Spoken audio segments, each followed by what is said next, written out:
The Mafia boss was about to wear his father's black tie until the laundry girl saw the gray stain. Elise Marlow saw the gray stain before Nico Santoro lifted the black tie to his throat. That was how close it came. One more breath. One more practiced motion. One more room full of important men pretending grief was ceremony, and the tie would have been around his neck. Elise stood beside the steam table in the dressing room with a white laundry glove in one hand and her heart trying to climb out through her ribs. The room was too beautiful for panic. Dark walnut wardrobes lined the walls. A long mirror reflected the silver morning light. Black cars waited beyond the rain-streaked windows, their shapes blurred behind the glass. 2 bodyguards stood near the door. Another waited in the corridor. On the velvet chair beside the mirror lay a black suit jacket, a silver tie pin, and a framed photograph of an older man with Nico's hard eyes. Nico Santoro stood in front of the mirror in a white shirt and black vest, sleeves fastened, collar open. He was 42, clean-shaven, broad-shouldered, and still in a way that made the air seem trained around him. Even without the jacket, even with his throat bare and his father's tie in his hand, he looked more dangerous than any man Elise had ever seen. Not because he moved. Because everyone else waited to see if he would. "The car is ready," said Rafael Vico from near the fireplace. Rafael had been Nico's father's advisor. He wore a charcoal suit, gold cufflinks, and the sad patience of a man who had practiced grief in expensive rooms. He had spent the morning telling people how Nico's father would have wanted the memorial dinner done. The tie was part of that. Every year, on the anniversary of Angelo Santoro's death, Nico wore his father's black silk tie and gave the first toast. Nobody else touched it. Nobody else cleaned it. Nobody else was supposed to carry it from the cedar box. Except the regular valet had woken with a fever, and the house laundry needed someone who could press silk without scorching it. So Elise had been called upstairs. Laundry girl. That was what Rafael had called her, as if the room itself might forget. Nico lifted the tie. The silk slid over his fingers like dark water. Elise saw the gray line inside the fold where the knot would sit against his throat. "Do not put that on your neck." The words came out before she planned them. Nico's hand stopped. The bodyguards turned. Rafael's expression flattened. "Excuse me?" Elise stepped away from the steam table. "Do not put that tie on your neck." The room seemed to inhale and decide not to release it. Nico looked at her through the mirror first, then turned. His eyes were dark, steady, and cold enough to make most people remember their wages. "That tie belonged to my father," he said. "I know. Then you know what you just interrupted." "Yes." Rafael laughed once, softly. "Mr. Santoro, grief attracts theatrics. Even from staff." The word staff landed with the clean little slap Elise had heard all her life. Staff. Help. Girl. Hands. Background. People who touched everything important but were never supposed to matter. She kept her eyes on the tie. Nico's fingers tightened around the silk. "Explain," he said. Elise reached for the tie. The nearest bodyguard moved. Nico lifted one finger. The guard stopped. Elise did not take the tie. She pointed to the inside of the fold, the place where the silk had been pressed into a soft crease from years of ritual knots. "There is a gray stain inside the knot line." Rafael stepped forward. "It is old silk." "Old silk shines at the edges," Elise said. "It does not powder in the fold." "You are a laundry worker." "Yes." The answer irritated him more than a denial would have. Nico looked down at the tie. "I see nothing." "Because the outside is clean."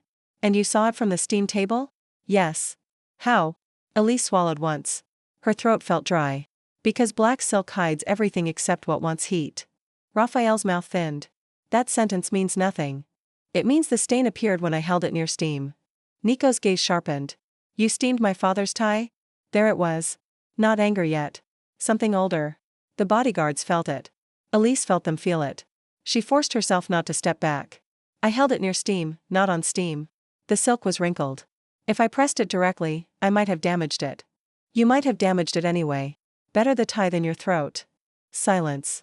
Raphael's eyes flashed, as if she had finally said something too useful to ignore and too rude to forgive. Nico moved toward her. Not fast. Worse. Deliberate. He stopped one step away, the black tie hanging from his right hand. "Choose your next words carefully." Elise looked up at him. He was close enough that she could see the faint scar near his jaw, close enough to smell cedar from the tie box and cold rain from his coat, close enough to remember that the most powerful men often spoke softly before doors locked. She lifted her chin. "If I am wrong, fire me." Raphael said, "Done." Elise ignored him. "If I am right, you breathe." Nico did not move. The bodyguard by the door looked at the tie despite himself. That was the first crack. Elise held out her gloved hand. "May I show you?" Nico's eyes stayed on hers for one long second. Then he placed the tie on the walnut dressing table. Not in her hand. On the table. Control, not trust. She could work with control if it kept the silk away from his skin. Elise picked up a clean white laundry glove from her kit. Her hands were steady now because the work had begun, and work was kinder than fear. She folded the glove over 2 fingers, lifted the inside of the knot line, and rubbed once. Gray powder came away on the white cotton. No one spoke. The mark was small. That made it worse. It was the size of a fingerprint, soft and dull, caught in the fibers where the tie would tighten under Nico's jaw. Raphael recovered first. Dust. The tie has been stored for years. Dust sits on the surface, Elise said. This is inside the fold. You put it there. Elise looked at him then. With what? You tell me. I brought starch, distilled water, a silk brush, and 2 gloves. You may search the kit. Raphael smiled. How prepared. Laundry is preparation people only notice when it fails. Nico's mouth did not move, but something in his eyes did. Elise turned back to the tie. I need steam. No, Nico said. Not on the silk. Near it. No. She looked at him. Then you can choose not to know. The words were too sharp. She knew it as soon as they left her mouth. The room went very still. Nico Santoro stared at her with the terrible patience of a man deciding which part of himself to release. Elise's stomach tightened. Then his mother was not there to call his name. There was no mother in the dressing room. No gentle voice to make him step back. This time the person at risk was him, and the person stopping him was a woman the house kept below stairs with lint brushes and burned fingers. So Elise said the only thing she had left. Your father kept that tie close to his throat, she said. If someone used it, they used him to reach you. Nico's face changed. Barely. Enough. Raphael said, that is a disgusting thing to say. Yes, Elise said. It is. Nico looked at the framed photograph on the table. For the first time since Elise had entered the dressing room, he looked less like the man everyone feared and more like a son forced to examine a wound in public. Then he turned to the steam table. Show me. That was the quiet turn before anyone understood it. The room did not soften. Nico did not become gentle. But he did not order her out. He did not let grief make the decision. He let the laundry girl prove what his pride wanted to refuse. Elise nodded. Not with everyone reaching over me. Raphael made a small offended sound. Nico turned his head. Back. The bodyguards moved first, then Raphael, slower. Elise noticed that Nico did not say please. She also noticed he made space. For now, space was enough. She lifted the tie with the glove and held the stained fold 4 inches above the steam table, not close enough to wet the silk. The steam rose in a thin white ribbon. At first, nothing happened. Raphael folded his arms. Then a faint smell entered the room. Metallic. Bitter. Not strong. Not dramatic. No smoky, no shocking, no collapse. Just wrongness moving through warm air. The bodyguard nearest the door shifted. Nico smelled it too. His eyes went to the tie. What is that? I do not know, Elise said. Raphael left. Excellent. The expert does not know. Elise did not look away from the silk. I am not an expert. I am saying it does not belong where you breathe. Nico's gaze moved from the tie to her face. There was attention there now. Not approval. Not yet. But attention from a man like Nico Santoro had weight. Elise held the tie away from the steam and placed it flat on a white towel. She took a clean pipette from her kit, filled it with cold distilled water, and placed 1 drop on the stained edge. The gray line spread into a thin feather. There, she said. Nico leaned closer. What does that tell you? That it is not dust. What is it?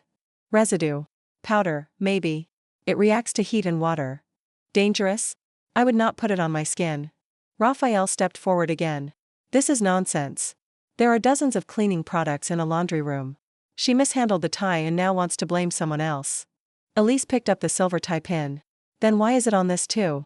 Raphael stopped. Nico looked down. The tie pin had a faint gray crescent near the hinge, almost hidden where a finger would press it open. Elise had not noticed it until the steam made the tie smell wrong. Now she saw the pattern. The tie, the pin, the knot line. Places touched when dressing. Places pressed near the throat. The pin was in the cedar box with the tie, she said. Nico's voice dropped. No one touches that box. Someone did. Raphael said, careful. Elise looked at him. I am being careful. That is the problem. For a moment, she thought he might strike her with words sharp enough to leave marks. Instead, Nico spoke. Who had access? Raphael answered too fast. Only you, your valet, and the housekeeper. Elise said, and whoever signed the laundry transfer book yesterday. Every face turned to her again. She was beginning to hate that sensation. Nico did not. He looked as if each turn toward her rearranged the room in a way he intended to remember. What transfer book? The ledger downstairs. Everything personal that leaves storage gets logged before pressing. Your father's tie was logged at 6:10 yesterday evening. Not by the valet. Raphael said, impossible. No, Elise said. Sloppy. Nico's eyes flicked to hers. That almost smile did not arrive, but something in him heard the word. Bring the ledger, he told a guard. The guard left. Raphael's face settled into concern. Nico, the memorial begins in 20 minutes. Your father would not want you late because a laundry girl frightened herself with lint. Elise's hands tightened. Laundry girl. Again. Nico heard it too. He did not correct it yet. That stung more than it should have. Then he said, my father would want me alive at his memorial. Raphael's mouth closed. The guard returned with the black leather ledger from the laundry room. Elise recognized the book, the frayed corner, the ink stain on the spine from when Carlo dropped a pen last month. Nico opened it on the dressing table. The entry for the tie was there. 6:10 p.m. Black silk tie, cedar box, silver pin. Initials, EM. Elise stared at the page. I did not write that. Raphael Said. Your initials. My handwriting does not look like that. Convenient again. Elise looked at the letters. Whoever wrote them had copied the shape of her E from older entries, but the M was wrong. Too narrow. Too elegant. Elise wrote like someone who had learned to make marks fast before a supervisor complained. May I? Nico slid the ledger toward her. She turned back 2 pages and pointed to an entry from 3 days before. This is mine. See the M? It opens. That one closes. The bodyguard by the door leaned despite himself. Nico looked. Raphael did not. He was watching Elise now, not the book. Someone forged her initials, Nico said. Or she forged one badly and one well, Raphael said. No, Elise said. Her voice was quieter than she expected. Everyone looked at her again. She placed her gloved finger beside the false entry. This ink sat on top of the paper. It was written after the page absorbed laundry humidity. Old entries sink a little. New ink shines. Nico bent closer. The false initials did shine. Only slightly. Enough. How do you know that? He asked. Laundry rooms are damp. Cheap paper tells on people. Something in his face shifted then. There it was. Not merely attention. Respect, still unsteady, but real enough to change his next breath. Her name is Elise Marlow, Nico said. Raphael blinked. Nico did not look at him. You will not call her laundry girl again. Elise looked down before anyone could see what that did to her. Recognition could be dangerous. It could become a ribbon tied too tightly around the throat. She reminded herself of Bianca, of men who collected useful things, of rooms where gratitude became ownership. Nico reached for the tie. Elise moved faster. No. His hand stopped above the silk. The fact that it stopped mattered more than it should have. What now? He asked. Do not touch it barehanded. It is my father's. Not today. The room felt that one. Nico felt it most. His eyes went very dark. Elise wished she could take the words back and keep their meaning. I mean, she said more carefully, today someone has made it evidence. Nico looked at the photograph again. Angelo Santoro stared from the frame in black and white, wearing the same tie in another decade, another room, another kind of danger. Evidence, Nico repeated. Yes. And if I refuse? Then grief wins faster than whoever did this. Raphael muttered, enough. Nico turned. Leave us. Raphael went still. Nico. You heard me. I served your father for 30 years. Then you know where the door is. For the first time, Raphael looked truly angry. Not offended. Angry. Elise noticed because anger dropped masks faster than fear. You would dismiss me over a stain? Nico's voice stayed quiet. I am dismissing everyone who thinks my father's memory is more important than what is in front of me. Raphael's eyes cut to Elise. There. Hatred. It had found her faster than she wanted. He left with a stiffness that belonged to old men who thought obedience was something only poorer people owed. The bodyguards remained. Nico looked at them. Outside. They hesitated. Sir. Outside. The door closed behind them. Elise and Nico were alone with the black tie, the photograph, the steam, and the gray stain. It should have felt intimate. It did not. It felt like standing beside a live wire.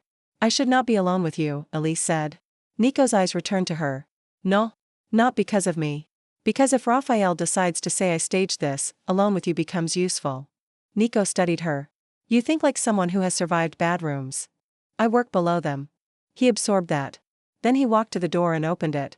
The 2 bodyguards stood outside. Stay there, he told them. Door open. He stepped away from the doorway. Elise hated how much that mattered. Better, he asked. Better. What do you need? She looked at the tie. A plain black tie.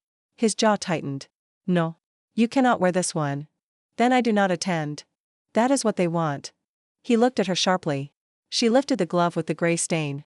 If the goal was to make you sick, they only needed enough residue to irritate your throat during the toast. But if the goal was to make you absent from your father's memorial, this works too. You refuse to go unless you wear his tie. Either way, you fail the room. Nico went still. That was the second real hit. Who told you I would refuse? You did. With your face. The corner of his mouth moved despite the room. Dangerous habit, reading faces. Laundry teaches it. Laundry? People hand you ruined shirts and lie about how they got stained. Wine, blood, lipstick, ash, powder. Everyone thinks fabric keeps secrets. It does not. Nico looked at the tie. Neither do rooms, apparently. Not if someone cleans them. The almost smile became something closer to real, then vanished. There is a plain tie in the second drawer, he said. Elise opened it with a glove, checked the tie, checked the lining, checked the drawer corners, then brought it to the steam table. No gray powder. No estrange smell. No stain under cold water. This one is clean. Nico looked at the plain tie as if it had insulted him. It is not his. No. He wore that tie the night before he died. Elise did not answer quickly. The room deserved care, not comfort. Then do not let the person who touched it decide how you honor him. Nico looked at her for a long moment. You speak like that to everyone? Only when they are about to put questionable laundry on their throat. That time he did smile. Small. Brief. Enough to make her look away. He picked up the clean black tie. Then stopped. May I? Elise blinked. May you wear your own tie? May I ask you to tie it? The air changed. The open door became very important. So did the bodyguards outside. So did the photograph of his father. Elise looked at his hands. Large, steady, capable of knotting a tie in the dark, she suspected. This was not about ability. It was about letting someone touch the place danger had almost reached. No, she said. His face closed by a fraction. No. Not while everyone is waiting to turn it into something else. He nodded slowly. Fair. I can show you a safer knot. A safer knot? Looser at the throat. If there is ever residue again, you feel it before it traps heat. Show me. She demonstrated on herself with a spare strip of black ribbon from her kit, keeping distance between them. He watched every movement with a focus that would have felt flattering if it did not feel like standing in a circle of fire. Then he tied his own tie. Not his father's. The plain one. The knot sat clean and dark at his throat. He looked into the mirror. For a second, grief crossed his face without permission. Elise looked down at the glove. Some vulnerabilities did not belong to the person who noticed them. Elise. She looked up. Yes? Will I smell it if it happens again? Maybe. If you remember what wrong smells like. Teach me. The words were simple. They hit harder than a command. She held out the stained glove, not close enough for him to touch. Metallic. Bitter. Like hot coins and burned starch. He leaned in, careful, not touching her hand. I smell it. Good. I hate it. Also good. The memorial bell rang downstairs. Nico straightened. The Mafia boss returned by degrees, shoulders, chin, silence. But the man who had asked to be taught did not disappear completely. He looked at the stained tie. Secure it. Separately? As evidence. The word was his this time. Elise nodded. And the ledger? Evidence. And Raphael? Nico's eyes went cold. A question. Ask before answering, Elise said. He turned back to her. You are giving me advice now? Yes. On my father's memorial day. Especially today. For one dangerous second, the old version of him rose. The one who did not accept correction. The one the house had been built to fear. Then he looked at the open door. At the clean tie. At the glove. Good, he said. Elise did not know what to do with that. So she did what she always did. She worked. The memorial dinner was held in the West Hall under portraits of dead Santoro men who looked as if they had never apologized for anything. The table was long, the candles black, the silver polished enough to reflect judgment. Nico entered late by 4 minutes. Not enough to look weak. Enough for the room to notice. He wore a plain black tie. The change moved through the family before he reached his chair. Heads turned. Whispers tightened. Raphael Vico stood near the far end, his face composed with the wrong kind of grief. Elise stood with the service staff near the wall, because the laundry belonged below stairs but the evidence belonged wherever Nico could see it. She had not expected to be brought into the hall. Nico had simply said, she stays, and the staff had rearranged their understanding of reality around it. Raphael looked at the plain tie. Then at Elise. Too fast. Nico saw. Good, Elise thought. Let fabric tell. The first toast belonged to Nico. He lifted his glass. My father believed objects mattered. The room settled. Raphael bowed his head. A tie. A ring. A ledger. A key. He believed a man revealed himself by what he kept close. Nico's fingers rested on the stem of the glass. I believed that too. Elise watched his throat move above the plain knot. This morning, someone reminded me that memory can be used as a weapon if a man worships the object more than the truth. Raphael's hand tightened around his glass. So tonight, I do not wear my father's tie. The whispers stopped. Nico looked down the table, letting each person feel seen and judged. I honor him by not letting his memory be used to make me weak. His gaze found Elise at the wall. Not for long. Long enough. And by listening when someone sees what I do not. The room turned toward her. Elise wanted to hate it. She did hate some of it. But another part of her, the part that had been called laundry girl in rooms full of men who needed their shirts saved, stood very still and did not lower her eyes. Raphael spoke before Nico could drink. A touching speech, he said. But strange, Nico, that you would abandon your father's tradition on the word of an employee. There it was. Employee. He had learned not to say laundry girl. Small progress from bad men was still information. Nico set his glass down. You are concerned about tradition? I am concerned about disrespect. Then you should have been more careful with his tie. The temperature in the hall dropped. Raphael smiled. My hands have not touched that tie in 10 years. Elise heard the sentence and knew.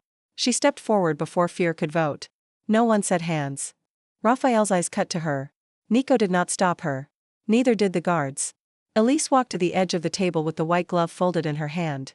The residue was on the tie pin hinge too, she said.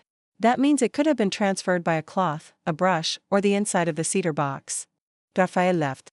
Now she lectures. Now she finishes, Nico said. The sentence wrapped around her like armor she had not asked for and could not pretend not to feel. Elise placed the glove on a small silver tray held by a footman.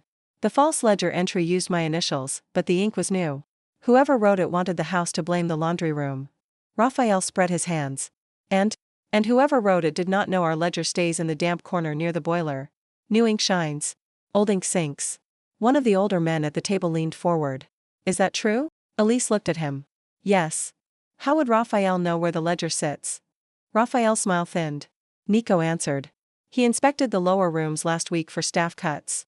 Elise had not known that. But now the final piece clicked. Raphael had seen the ledger. He had seen the shelves. He had known enough to forge badly and trust status to do the rest. You went to the laundry room? Elise asked. Raphael looked amused again. I inspect all parts of this house. Then you knew the steam table vent was broken. What? It was broken last week. I fixed it with wire because the work order was denied. If you had placed powder on the tie before then, the room would have smelled wrong when I aired the silk yesterday. It did not. That means the powder was added after the vent was fixed. The hall went very still. Nico looked at Raphael. Your inspection was Tuesday. Elise said, the work order was denied Wednesday. Nico's eyes moved to her. Denied by whom? She did not answer. She did not need to. Everyone looked at Raphael. For the first time, his composure cracked fully. You are trusting a washerwoman over me? Nico's face went calm. Too calm. Her name is Elise Marlow. Raphael realized too late that the room had been waiting for that. Nico stood. And yes. The word was quiet. Final. Raphael's mouth opened. No sound came out. The guards moved. Not violently. Not yet. But the path around Raphael closed. Nico looked at his father's photograph above the mantel. My father taught me that a man who cannot hear truth from below stairs will eventually be buried by lies from the table. Elise felt that sentence go through the room. Then Nico turned to her. Miss Marlow. Miss. Not girl. Not staff. Not laundry. Would you secure the tie and ledger? She nodded. Yes. Her voice stayed steady. She was proud of that. The dinner did not continue as planned. Memorials rarely survived attempted sabotage gracefully. Raphael was escorted out. 2 of his assistants were detained at the gate. The work order records were pulled from the estate office. The cedar box was wrapped separately, the tie pinned flat under muslin, the silver tie pin sealed in a glass jar because Elise insisted plastic could smear the hinge. Nico did not argue. At one point, one of the guards reached for the tie with bare hands. Elise slapped his wrist with the clean end of the glove. The hall froze. The guard stared at her. Elise stared back. Gloves. Nico, standing 6 feet away, said, You heard her. The guard put on gloves. Elise did not smile. She wanted to. Badly. After the guests left and the candles burned low, Nico found her in the laundry room. Of all places. He stood at the threshold, not crossing it. The laundry room was narrow, warm, and nothing like the walnut dressing room upstairs. Steam pipes ticked overhead. White shirts hung in rows. The repaired vent rattled softly. On the table lay the clean black tie he had worn, folded beside the stained glove. Elise was filling out incident tags. "You are in my doorway," she said without looking up. "I am not blocking it." She looked. He was right. He stood to the side, one shoulder near the frame, leaving the doorway open. That should not have made her chest tighten. It did. "What do you want?" she asked. "To ask what you want." She set down the pen. "For doing my job." "Your job was to press a tie." "I did." "You stopped me from wearing another." "Also laundry." His eyes warmed, just enough. "Then what does laundry require?" Elise looked around the room. The broken shelf. The old gloves. The vent fixed with wire. The ledger kept in damp air. The women and men below stairs who knew the house by stains, burns, smells, and silence. A real ventilation repair. Done. New gloves. Not the cheap ones that tear when we clean formal wear. Done. Incident authority for the laundry room. If something touches skin, we can hold it until cleared. Done. No denied work orders from family advisors. Done. Carlo in uniforms needs training. He uses bleach like revenge. Nico blinked. Done. And the ledger moves out of the damp corner. Done. She waited. He waited too. Finally he said, "For yourself." There it was again. The trap hidden inside kindness. Or the door. She was not sure yet. 1 day off. Every week. Do not sound surprised. I am not. You look surprised. I looked underprepared. Good. Be better prepared. The corner of his mouth moved. Written? Obviously. He took a small card from his inside pocket and held it out. Elise did not take it immediately. "If that is a blank check, I will throw it into the washer." "It is not." She took it. On the card, in black ink, he had written. Elise Marlow has 1 full day off every week. No calls. No emergency ties. NS. Elise read it twice. No emergency ties? I learn from context. Slowly. But I learn. She folded the card and put it in her apron pocket. "Thank you." "Dinner," he said. She looked up. That was a word, not a question. He paused. Corrected. "Would you have dinner with me on your day off?" The steam pipe ticked overhead. Elise looked at the open doorway. No dressing rooms. No dressing rooms. No memorials. No memorials. No tais. A plain shirt, he said. No guards at the table. Across the street. Far across the street. 2 corners. She considered him. "You negotiate like a criminal." "I am a criminal." "That was not supposed to make me like you more." His face changed. Not triumph. Not possession. Something quieter. Wonder, maybe, though that was a dangerous word to give a man like him. "1 dinner," she said. 1 dinner. Plain table. Plain table. Doorfeasible. Doorfeasible. And if you start making decisions for me, I leave. Then I will ask before answering. The callback was too good. She hated that. She liked it more. By morning, the estate had learned a new kind of quiet. Not peaceful quiet. The kind that comes after a room discovers the person it ignored had been the one keeping its air breathable. Elise arrived before 7, because laundry did not care that powerful men had been embarrassed the night before. Shirts still needed collars. Table linens still needed soaking. Someone had dropped red sauce on a napkin and written urgent in the margin of the laundry slip, as if urgency changed chemistry. She tied her apron, checked the vent, and found 3 men waiting beside the sorting table. Carlo, the old valet, looked as if he had slept badly. Bianca, the housekeeper, looked as if she had not slept at all. And Nico Santoro stood between the steam press and the mending cabinet in a black shirt with the sleeves folded to his forearms, holding a cardboard box that did not belong in any laundry room Elise had ever trusted. 2 guards waited outside the door. The door was open. Elise noticed that first, and because she noticed it, Nico noticed her noticing. "Good morning," he said. "That depends what is in the box." Carlo coughed into his fist. Bianca looked at the ceiling, which was the closest she came to laughing while frightened. Nico set the box on the table with both hands. He did not push it toward Elise. He waited until she came close enough to choose whether to look inside. That mattered too, and she resented him for learning so quickly. Raphael's rooms were sealed after midnight, Nico said. His assistants carried nothing out except what they wore. I had their clothing held before they reached the gate. Held where? Linen pantry. Not the wine cellar? Should it have been? Only if you wanted every fabric in that box to smell like oak and expensive panic. Nico's mouth moved as if it wanted to become a smile and decided the morning was too serious. Elise lifted the cardboard flap. Inside lay a folded charcoal scarf, 2 pairs of gloves, 1 white pocket square, a silk handkerchief, and a narrow strip of black grosgrain ribbon that looked as if it had been cut from the inside of a hatband. Each item sat in a separate paper sleeve. Someone had listened to her instructions about not using plastic. That someone was probably Nico. She looked up. You wrote the labels? Yes. His handwriting was neat, severe, and completely unsuitable for a man who pretended not to care about details. Why? Because you said evidence can be ruined by the person trying to preserve it. Carlo stared at him. Bianca stared. Elise did not stare, because if she did, he would see too much. Put on gloves, she said. Nico reached for the box. Not those. He stopped. Elise opened the drawer, took out clean cotton gloves, and placed 1 pair on the table. She did not hand them to him. He picked them up himself, watched how she unfolded hers, and copied the motion with the concentration of a man learning a ritual in a country where he could not afford to be rude. You do know, she said, that this is the second strangest thing that has happened in this laundry room. What was the first? A mafia boss asking where the evidence should be stored. I thought last night was stranger. Last night had rich people. Rich people make nonsense look traditional. Bianca made a sound that might have been a cough, if coughs could be disloyal. Elise removed the scarf first. No smell. No cine. No gritty drag beneath her glove. The gloves were ordinary too, though one thumb had a dark smudge from cigar ash. The pocket square had cologne along one edge, heavy and floral, the kind of scent men used when they wanted a room to remember them before it knew why. Then Elise unfolded the silk handkerchief. She stopped. Nico saw the stillness before anyone else. What? Lamp. He reached for the small inspection lamp on the shelf and brought it closer, but he did not aim it at the handkerchief until she nodded. The silk looked clean at first glance, pale cream with a stitched border. Under the warm light, however, a faint crescent appeared near one corner, not gray like the tie, but dull yellow, as if someone had pressed the cloth against metal and wiped too quickly. Elise bent closer. This touched the pin box. Carlo whispered, Are you sure? No. Nico did not move.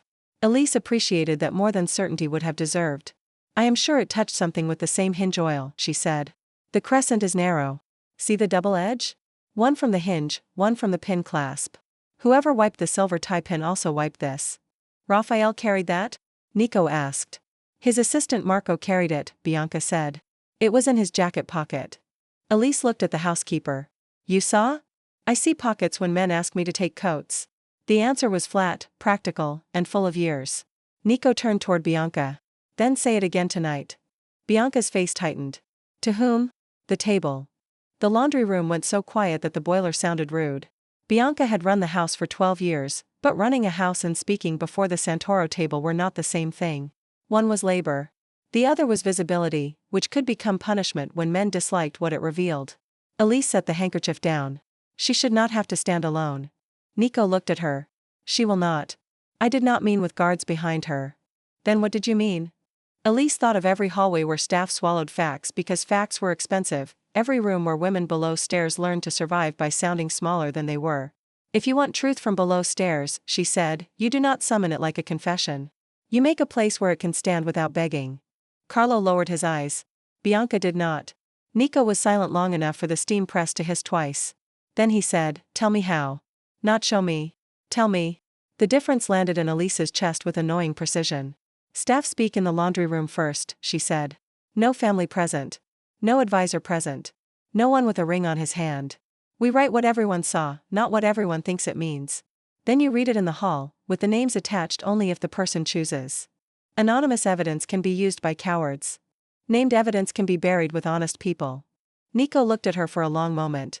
The old version of him, the one the house had taught her to expect, would have corrected her tone. The memorial version might have admired her courage and turned it into a private gift, polished and useless. This man did neither. He turned to Bianca. Would that work? Bianca looked startled to be asked before being ordered. Then her chin lifted. Yes. Nico turned to Carlo. Would people speak? Carlo's hands twisted together. If Miss Marlow writes it down, yes. Elise felt the room look at her. Not above her. At her. She did not know whether to be proud or tired first, so she chose useful. Then I need paper that does not shine, 2 clean pens, no fountain ink, and the cedar box from storage. Why the box? Nico asked. Because someone dusted the inside. If the handkerchief wiped the hinge, the box may still hold powder in the seam. He reached for his phone. Elise snapped, not with gloves on. Nico froze. The great Nico Santoro, who could make hardened men check their breathing, stood in his own laundry room while a woman in a gray apron scolded him over cotton gloves. Carlo looked away with heroic dedication. Bianca did not bother. Nico looked at his gloved hand, then at Elise. Right. He removed the glove before touching the phone. Elise should not have liked that either. She liked it anyway. An hour later, the laundry room became something it had never been in the Santoro house. A court without marble. Bianca spoke first, because she had decided that fear was less useful than order. She described the assistants leaving Raphael's rooms, the handkerchief in Marco's pocket, and the way Raphael had asked twice whether the laundry vent had been repaired. Carlo admitted he had been told not to inspect the father's cedar box because family items were above valet authority, which was a sentence Elise wanted printed and burned. Two maids came next. One had seen Raphael's assistant near the storage hall with no reason to be there. Another had found a torn label from the tie box in the wastebasket outside the small chapel. A kitchen boy, pale with nerves, said he had delivered coffee to Raphael's office and heard the words "grief makes men obedient" through the door. Nobody spoke beautifully. That made Elise trust them more. She wrote everything in plain lines. She asked times twice. She corrected guesses into facts. She made people say whether they saw a thing, heard a thing, or were repeating what someone else had said, because gossip wore evidence's coat too often in big houses. Nico stood outside the open door the entire time. Not inside. Outside. Visible, but not listening unless someone chose to speak loudly enough for him to hear. Elise noticed the discipline that took. She also noticed the cost. Every few minutes his eyes went to the box on the table, and every time they did, grief sharpened his face. His father had worn that black tie to weddings, funerals, christenings, and negotiations that ended with men pretending they had chosen wisely. The object had been more than silk. It had been permission to continue a version of manhood that did not ask questions below stairs. Now it lay pinned flat under muslin while maids talked about vents and paper labels. If Angelo Santoro had built his house on silence, his son was hearing the foundation crack. At noon, Elise carried the written statements to the West Hall. She expected Nico to take them from her at the door. He did not. Instead, he walked beside her. "You read them," he said. Elise stopped in the corridor. "No." His head turned. "No. I wrote them. I sorted them. I will stand behind them if anyone challenges the method. But you read them. Why? Because if I read them, the table can pretend this is a staff complaint. If you read them, it becomes house law." Nico studied her, and the look had changed again. Less wonder now. More respect, though respect from dangerous men could still become a cage if a woman did not keep her hands on the latch. "You think like a ruler," he said. "No.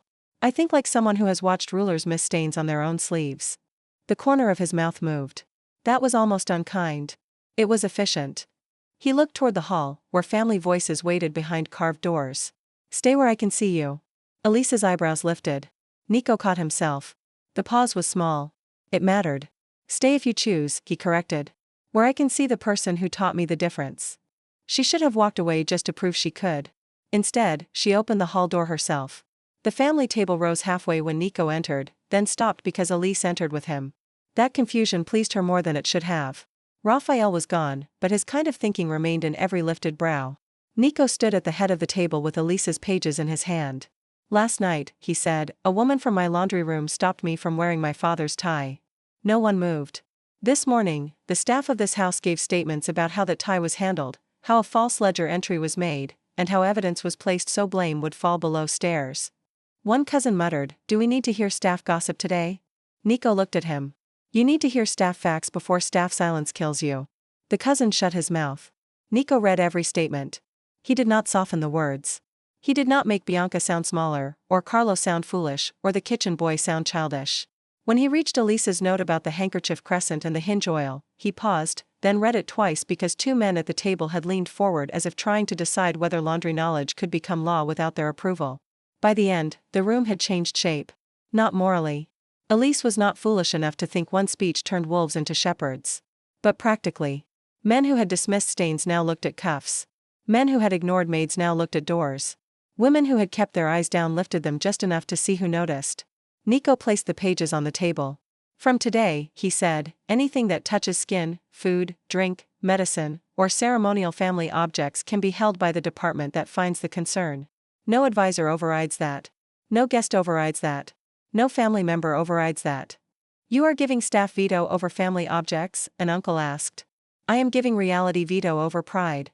Elise felt that one in her bones. Then Nico looked down the table. And Miss Elise Marlow will design the protocol. Every face turned again. Elise did not blink. With Bianca, she said. Nico's gaze returned to her.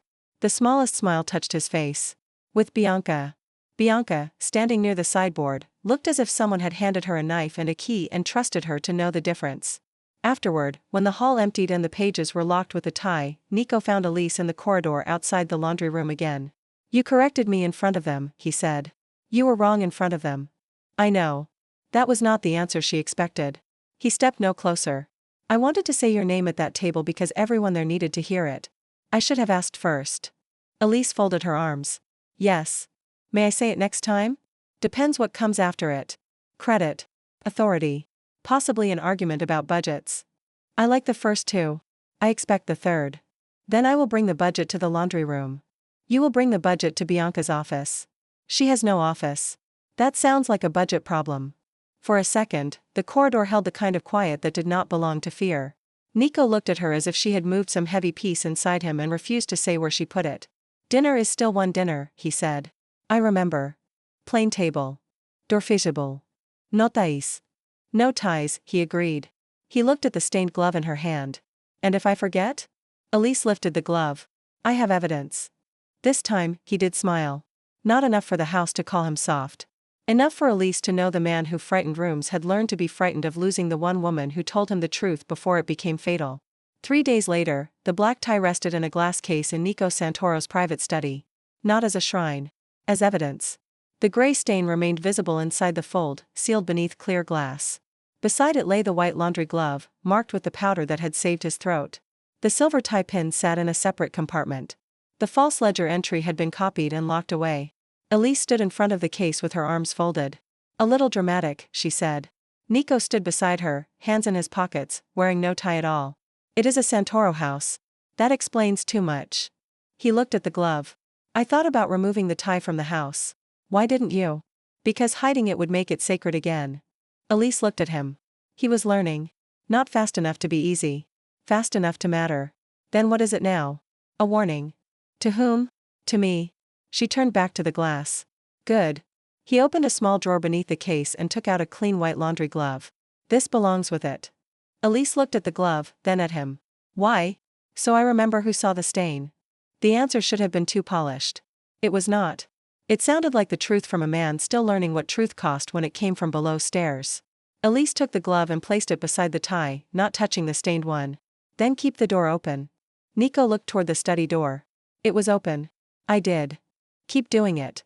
Yes. One word. No command in it.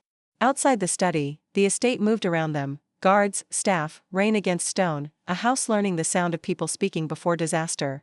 Inside, the black tie lay still, no longer deciding what grief was allowed to demand. Elise looked at the tie, then at the man who had refused to wear it. For once, the room felt easier to breathe in.